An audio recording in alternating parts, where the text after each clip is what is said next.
विचार करा की मृत्यूनंतर सुद्धा तुम्ही त्या वेदना अनुभवत आहात. शरीर संपलंय, पण यातना संपलेल्या नाहीत. वेळ पुढे सरकते, पण तुम्ही त्याच क्षणात अडकलेले आहात. दररोज तीच रात्र, तोच अत्याचार, तोच शेवट. आणि जो कोणी तिथे येतो तो फक्त साक्षीदार नसतो, तर तो पुढचा बळी असतो. ही कथा किंवा अनुभव अशाच एका घटनेवर आधारित आहे. व्हिडिओ पूर्ण बघा, कारण शेवटी उलगडणारं रहस्य साधारण नाही, खूप जास्त विचित्र आणि घाणेरडं आहे, जे ऐकून तुम्हाला भीती तर वाटेलच, पण घृणासुद्धा तितकीच येईल. मी मागील 2 वर्षांपासून एका नामांकित कंपनीत डिलिव्हरी बॉय म्हणून काम करत आहे. आजही मी सगळ्या ऑर्डर्स व्यवस्थित पोहोचवल्या आणि लॉग आउट करण्यासाठी मोबाईल चेक करणारच होतो. तोच मोबाईलवर एक ऑर्डर प्लेस झाली. पत्ता होता स्मशान चौकामागील पद्मजा अपार्टमेंट. बापरे, ही तर तीच अपार्टमेंट आहे जिथे जायला सगळेच घाबरतात. मी मनातल्या मनात म्हटलो. पद्मजा अपार्टमेंट ही शहरातील खूप बदनाम अपार्टमेंट होती. कधी काळी सुशिक्षित लोकांचे हक्काचे निवासस्थान असलेली ही अपार्टमेंट काळाच्या ओघात आपले महत्त्व गमावू लागली. कारण होते तिथे हळूहळू सुरू झालेला वेश्या व्यवसाय. सुरुवातीला 1-2 फ्लॅट, मग पूर्ण मजले आणि हळूहळू संपूर्ण इमारतीची ओळखच बदलून गेली. सुशिक्षित लोक आपले घरं सोडून गेले. आता प्रत्येक मजल्यात छोट्या छोट्या खोल्या केल्या गेल्या होत्या. तिथे लहानपासून मोठ्या अशा सर्व वयोगटातील स्त्रिया राहू लागल्या आणि सुरू झाला पद्मजा अपार्टमेंटचा काळा प्रवास. संध्याकाळ झाली की तिथे अनोळखी गाड्या ये जा करायच्या. पडद्याआडून हसण्याचे, भांडणाचे, कधी रडण्याचे आवाज यायचे. आणि याच सगळ्याच्या पलीकडे त्या अपार्टमेंटबद्दल अजून एक गोष्ट पसरली होती. मीना राजूरकरचं भूत. लोक म्हणायचे मीना राजूरकर ही पद्मजा अपार्टमेंटमध्ये कधीच राहिली नव्हती, पण अपार्टमेंटच्या एका खोलीत तिचा रात्री आवाज येतो. तिचे एक खूप जुनाट चित्र त्या खोलीत लावलेले होते. ती इतरांपेक्षा वेगळी होती. फक्त दिसण्यातच नाही तर तिच्या नजरेतही काहीतरी अजब होतं. तिच्या नावाचा उच्चार जरी केला तरी ऐकणाऱ्याच्या कानात नकळत कुजबुज यायची. कोणी म्हणायचं चित्रातील तिच्या डोळ्यात पाहिलं की माणूस स्वतःला विसरतो. तर कोणी सावध करत म्हणायचं मीनाच्या चित्रासमोर नजर खाली ठेवावी, नाहीतर नजरेत फुली पडते. मी बाईकवर बसलो होतो, पण हे सगळं आठवताच माझ्या अंगावर शहारे आले. तसं म्हणायला या गोष्टी घडायला आता 25-1 वर्ष पूर्ण झाले होते. आता त्या ठिकाणी कोणी राहत नाही असं म्हणतात, पण तिथे पुन्हा काही स्त्रिया राहायला आल्या आहेत असं म्हटलं गेलं होतं. काय ते तेथील लोकांनाच माहिती, पण मी मात्र आता तिथे जावे की नाही या संभ्रमात होतो. मोबाईल स्क्रीनवर अजूनही ऑर्डर ब्लिंक होत होती. कॅन्सल बटन समोर होतं, पण बोट काही केल्या पुढे जात नव्हतं. कारण ऑर्डर करणाऱ्याने मेडिकलचं सामान मागवला होता, जसे की बँडेज, थोड्या गोळ्या आणि जखमेवर लावायचा मलम. अरे फालतू गोष्टींवर विश्वास ठेवू नकोस, मी स्वतःला समजावत म्हटलो. लोकांचं बोलणं अफवांपुरता मर्यादित ठेवावं एवढंच.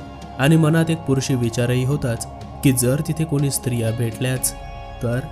शेवटी मी सुद्धा अशा वायफळ विचारांचा बळी ठरलो. मी बाईक स्टार्ट केली. स्मशान चौक जवळ येताच रस्ता अचानक ओसाड पडला. दुतर्फा पसरलेली झाडं जणू एकमेकांवर झुकलेली दिसत होती. मधूनच वारा सुटला की पानांची विचित्र सळसळ कानाला ऐकू येत होती. हवा गडद आणि जड भासत होती आणि रस्त्याच्या उजव्या बाजूला मला पद्मजा अपार्टमेंट दिसली. पहिल्याच नजरेत काळजात धडकी भरवणारी. भिंतीवरचा रंग पूर्णपणे उडालेला.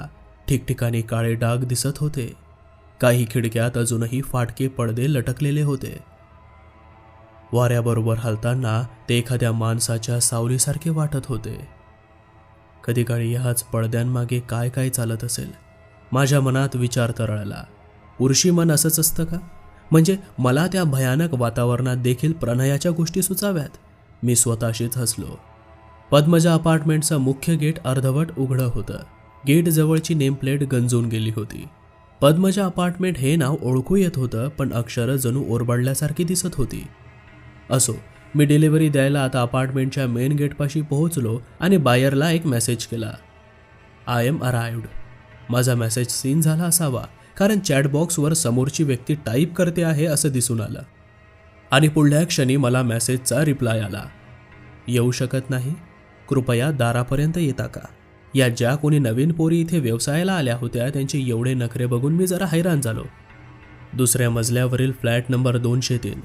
अरे देवा, आधीच हे ठिकाण आणि वरून हे नाटक. पण रूल हे रूल असतात. उगाच रेटिंग खराब झाली तर माझ्या इन्कमवर परिणाम नको व्हायला, कारण लोक लगेच कमी स्टार्स अथवा खराब कमेंट करतात, ज्यामुळे आम्हा डिलिव्हरी वर्कर्सला खूप जास्त फटका बसतो. मी मोबाईल खिशात टाकला आणि गेट ढकलून आत शिरलो. लोखंडी गेट कर्कश आवाज करत मागे सरकलं आणि तो आवाज संपूर्ण अपार्टमेंटमध्ये घुमला. आत पाऊल टाकतात जणू वेळच थांबली होती. समोर अंधुक प्रकाशात दिसणारा जिना, भिंतीवरचे पान सुपारीचे डाग आणि हवेत पसरलेला एक विचित्र कुबट वास. तो मळमळणारा वास, तो वास फक्त ओलसर भिंतीचा नव्हता, तर त्यात अनेक वर्षांपासूनचे पाप भारलेले होते. ना जाणे कुठकुठले लोक इथे आले असतील, ना जाणो किती जणांनी आपली वासना इथे शमवली असेल. त्या विचारांनीच माझ्या पोटात गोळा आला. मी जिन्याकडे पाहिलं. लाईट नव्हता, पण कुठेतरी वरच्या मजल्यावर एखादी ट्यूब सतत लुकलुकत होती. असं वाटत होतं की तिथे कोणीतरी आहे. आता अशा बंद आणि कुप्रतिष्ठित अपार्टमेंटमध्ये कोण राहायला येईल? पण म्हणतात ना, विनाश काले विपरीत बुद्धी. थोड्याच वेळात पुन्हा एकदा मोबाईलवर मेसेजचा आवाज झाला. त्या भयान शांततेत होणारा छोटा आवाज देखील किती भयावह वाटत होता. मी जरा दचकून मोबाईलमध्ये बघितलं. मी वाट बघते आहे. बापरे, आता एवढ्या रात्री असं दारापर्यंत डिलिव्हरी करणं कितपत योग्य आहे बरं? तुम्हीच सांगा. तरीही शेवटचीच तर डिलिव्हरी आहे असं समजून मी जाण्याचे ठरवले. मी जिन्यावर पाऊल टाकलं. पहिलं पाऊल जड पडलं, दुसरं आणखी जड. प्रत्येक पायरीवर पाय ठेवताना लोखंडी जिना करकरत होता, जणू माझ्या येण्याचा निषेधच करत होता. वरची ट्यूबलाईट सतत लुकलुकत होती, कधी उजेड कधी अंधार. त्या उजेडात भिंतीवरच्या डागांची छाया हलताना एखाद्या चेहऱ्यासारखी भासत होती. माझ्या घशाला कोरड पडली. दुसऱ्या मजल्यावर पोहोचताच थंड वाऱ्याची झुळूक अंगावरून गेली. आसपास खिडकी नव्हती. पूर्ण मजला बंद होता. तरीही वारा. माझ्या मनात पहिली शंका चुकचुकली. कॉरिडॉरमध्ये 4 दरवाजे होते. तिसऱ्या दरवाजावर नंबरची प्लेट नव्हती, पण एक खून नखांनी ओरबडल्यासारख्या रेषा दिसत होत्या. Flat number 203. मी दार ठोठावलं. आतून काहीच आवाज आला नाही. Hello, delivery? माझा आवाज एवढा जास्त कंप पावत होता की तो माझा मलाच ओळखीचा वाटत नव्हता. क्षणभर शांतता आणि मग दार आपोआप हळूच उघडलं. आत या ना. आवाज एका स्त्रीचा होता, नाजूक, लयबद्ध. कोणी तरुण स्त्री असावी. मी एक एक पाऊल अंधारात पुढे सरकू लागलो. मोबाईलच्या टॉर्चच्या प्रकाशात एवढं जास्त स्पष्ट दिसत नव्हतं, तरीही मी त्या खोलीचा अंदाज घेत पुढे सरसावलो. खोलीच्या कोपऱ्यात जळमटत चिटकली होती. भिंतींना तडे गेले होते. एकूणच या जागेत गेल्या कित्येक वर्षात कोणाचाही वावर नव्हता हे स्पष्ट जाणवत होतं. खोलीत एक कुबट वास पसरला होता. खूप दिवस बंद असल्यामुळे असेल, पण मग ऑर्डर तर इथूनच आली होती आणि आतल्या खोलीतून आवाजही आला होता. कोणी माझी टिंगल करत होतं का? मी हळूवार पुढे झालो. थोडं आणखीन पुढे, ह्याच खोलीत. तो आवाज पुन्हा ऐकू आला. पण मॅडम तुम्ही पुढे या, मी एवढं आत नाही येऊ शकत, मी म्हटलो. मला ह्या खोलीच्या बाहेर निघता येणार नाही, कृपया तुम्ही या. त्या स्त्रीचा आवाज आर्जवी झाला होता. मी नाही म्हणू शकलो नाही. आवाज जिथून येत होता त्या खोलीच्या समोर मी आता उभा होतो. दरवाजा उघडा होता. आत मिट्ट काळोख पसरला होता. कोणीतरी पलंगावर झोपलेलं दिसत होतं. ती त्याच स्त्रीची आकृती वाटत होती जिने मला इथवर बोलावलं होतं. मॅडम इथे ठेवतो, तुम्ही घ्या प्लीज, मी घाबरत म्हटलो. नाही, असं करू नका, तुम्हाला काहीही होणार नाही. तुम्ही आत या. मला इथे हवंय ते पार्सल. मी नाही येऊ शकत बाहेर, मला खूप त्रास होतो आहे हो. तिचा आवाज रडवेला झाला होता. आता काय करावं हा मोठा यक्षप्रश्न माझ्यासमोर उभा टाकला होता. भीती तर वाटतच होती. नक्कीच ही कोणी सामान्य स्त्री नव्हती हे मला समजून चुकले होते. हा काहीतरी भयानक भुताटकीचा प्रकार आहे हे मी समजून चुकलो होतो. तरीही माणुसकी म्हणून मी माझा पाय त्या खोलीत टाकला. थंडगार वाऱ्याची झुळूक अंगावर आली. बंद खोलीत एवढी गार हवा कुठून आली असेल? मनात विचार येत होते, पण उत्तर मला मिळालं होतं. हे वातावरण मानवी मुळीच नव्हतं. इथे काहीतरी अमानवी, अभद्र वावरत होतं. माझ्या मोबाईलचा टॉर्च मी मुद्दाम खाली ठेवला होता. चुकून जर त्या पलंगावर नजर पडली आणि काही भलतंच नजरेला पडलं तर? नको, उगाच आयुष्यभर ते भयानक दृश्य आठवेल. या भीतीने मी मोबाईल टॉर्च खालीच ठेवली होती. हळूवार जात मी ते पार्सल पुढे केले. एक हात पुढे झाला. मोबाईल टॉर्चच्या अंधुक प्रकाशात मला तो हात दिसला. सापाची कात थोड्या थोड्या ठिकाणी निघाल्यावर कसं दिसेल, अगदी तसाच तो हात दिसत होता. पांढरा फटक, तडे गेलेला, त्वचा निघालेला, अगदी कोरडा पडलेला हात. त्या हातात रक्ताचा एक थेंबही नव्हता. असं वाटत होतं की कोणीतरी त्या हातातून जीवनरसच काढून घेतलेला होता. मी त्या स्त्रीकडे बघू शकलो नाही. मी हळूच ते पार्सल तिच्या हातात दिले. तिने मोठ्या कष्टाने ते पकडले. तिच्या हाताचा कंप एवढा जास्त होता की मला सुद्धा त्याची अनुभूती झाली. माझं काम झालं होतं. मी वळून निघणार तोच ती पुन्हा एकदा म्हणाली, कुठेही बघू नका. जसे आलात अगदी तसेच निघून जा. तुम्हाला कोणीही काहीही करणार नाही. तोच एक विचित्र गुरगुर मला ऐकू आली. हा आवाज त्याच खोलीतून अगदी माझ्या मागून येत होता. जणू कोणीतरी माझ्या मागे भिंतीवर चिटकून आमच्याकडे बघत आहे. त्याचा तो घाणेरडा दर्प त्या खोलीत पसरला होता. ती दुर्गंधी एवढी जास्त ओंगाळवाणी होती की मला उलटीच आली. आवाज करू नका. त्याचे तुमच्यावर लक्ष आहे. ती स्त्री म्हणाली. कोण? मी न राहून विचारलं. श्रीमंत. ती बोलली आणि त्याचे नाव बोलल्याबरोबर तो एखाद्या नागासारखा फुत्कारला. मी जाऊ शकतो का?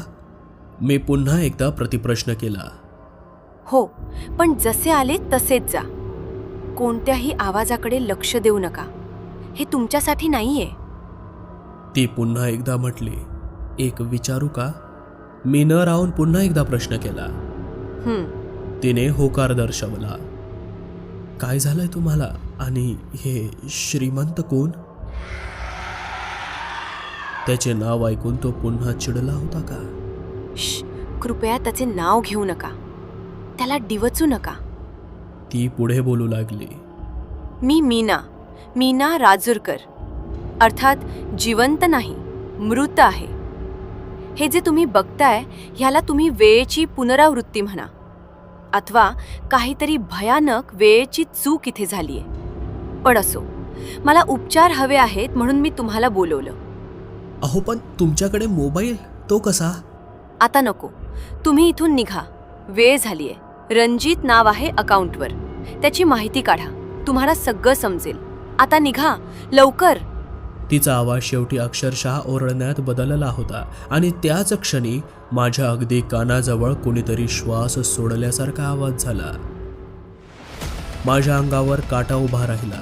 मी मागे वळून पाहायचा प्रयत्न केला, पण तिचे शब्द डोक्यात घुमले. कुठेही बघू नका. मी तिथेच गोठलो. माझ्या मानेवर थंड ओलसर काहीतरी सरकवून गेलं, जणू एखादी जीभ. ती त्याची जीभ होती का? लांब, चिकट, ओलसर, तितकीच काटेरी. माझ्या तोंडातून किंचाळी बाहेर पडायच्या आतच त्या स्त्रीचा आवाज पुन्हा आला. धावा आता.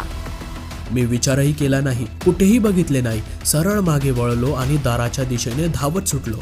दाराच्या बाजूच्या अंधाऱ्या कोपऱ्यात तो उभा होता.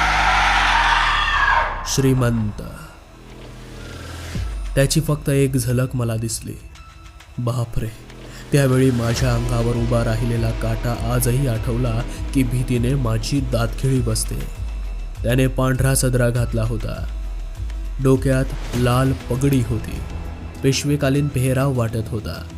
मी त्याच्या चेहऱ्याकडे बघू शकलो नाही, तरीही डोळ्याच्या एका कोपऱ्यातून त्याचे विक्षिप्त हसू मला दिसले. डोळे पूर्ण पांढरे होते. डोळ्यात बुबुळच नव्हती. तो माझ्याकडे बघून हसत होता का? त्याचे ते विषारी आणि धारदार दात ओठांच्या कडेतून किंचित चमकले. बापरे, तो पुढे सरसावला होता. त्याचा हात मला पकडण्यासाठी पुढे झाला होता. माझा अंत मला माझ्या डोळ्यांसमोर स्पष्ट दिसत होता. पण त्या क्षणी कुणास ठाऊक मला माझ्या कुळदेवीचे स्मरण झाले. तुळजापूरची आई भवानी. नकळत माझ्या तोंडून मंत्र पुटपुटला गेला. ओम श्री तुळजा भवानी. सर्व मंगल मांगल्ये शिवे सर्वार्थ साधिके शरण्य त्र्यंबके गौरी नारायणी नमोस्तुते. मंत्राचे शब्द ओठांवरून सुटताच हवेत एक जबरदस्त गडगडाट झाला. ट्यूबलाईट एकाच वेळी फडफडली आणि फुटली. पूर्ण मजला अंधारात बुडाला होता. पण त्या अंधारातही मला एक गोष्ट स्पष्ट जाणवली. श्रीमंत थांबला होता. तो पुढे येत नव्हता. जणू भिंतीवर आपटल्यासारखा तो तिथेच गोठून गेला होता. त्याच्या तोंडातून एक भयानक किंकाळी फुटली. ती मानवी नव्हती. त्या आवाजात वेदना होती. त्या क्षणी मी वेळ न दवडता धावत सुटलो. समोर जिना दिसत होता. मी तो पटापट उतरू लागलो. मागून आवाज येत होते, थांब, परत ये, तू पण इथेच अडकशील. मी लक्ष दिले नाही. फक्त मंत्र पुन्हा पुन्हा. ओम श्री तुळजाभवानी दैवेय नमहा. मी धावत खाली आलो. बाईक स्टार्ट केली आणि सुसाट वेगाने तिथून दूर निघालो. मी जिवंत वाचलो होतो. मोबाईलवर नोटिफिकेशन आली. मी लगेच मोबाईल बाहेर काढून चेक केला. तिथे लिहिले होते, order delivered, flat number 203, customer name Ranjit Shinde. मी नंतर त्या कंपनीची जॉब सोडली. मी त्या रणजित शिंदेबद्दल माहिती काढली तर समजलं की रणजित हा महाराष्ट्राचा पॅरानॉर्मल इन्व्हेस्टिगेटर्समधील महत्त्वाचा चेहरा होता.